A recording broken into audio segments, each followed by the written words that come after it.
I brought Counterfeit by Kirstin Chen, and I really hadn't, and before I came across this one, I really didn't know anything about it, and I started reading it, and I thought, oh, this is really fascinating.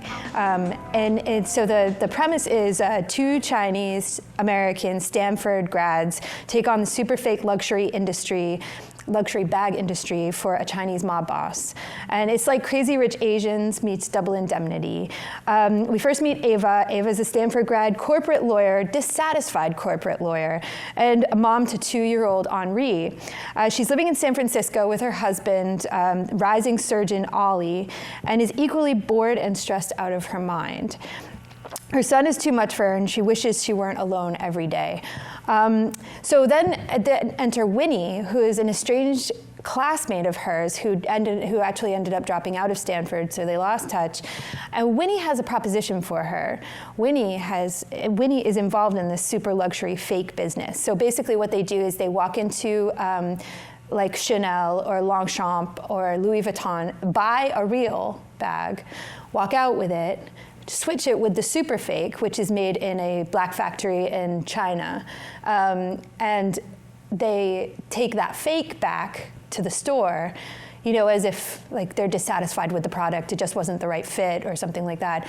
The store accepts it back, then they take the real one and they sell it at a discount on eBay and reap the profits. So it's really fascinating, and all of the brands going through, when you're reading about the different brands or the different, they also talk about designer clothing, designer shoes. I found myself guilty pleasure Googling like all of these things, like what's so special about this bag? But the way that they describe how it feels to be carrying around these like luxury items, how transformative they can be, you can see why this would be a very profitable scheme. So anyway, Winnie brings this business plan to Ava to see if Ava would be interested in it. But Ava at first is skeptical and disgusted by this whole plan, and she wants nothing to do with it. That is until she ends up going in a major disagreement with her husband, Ollie, goes on a trip to visit her family in China with her son, and Ollie freezes all her assets. So she has no money. She's completely left alone until she agrees to whatever the disagreement was. So then Winnie's plan obviously looks a lot more attractive now, right? So she says, okay, I'll do this one task for you in return for whatever my share of the payment. And it's to like collect this 100 super fake items and bring them back to San Francisco. And so she does that, and it's fine. But then she kind of like, oh, this wasn't so bad, kind of a thrill out of it. Anyway, the whole book is told as a confessional, so we know that they've been caught. But we don't know the whole story from there. We don't know, is Winnie's account, because you get both sides, is Winnie's account the honest way, how it actually transpired, or is Ava's account the way it actually transpires?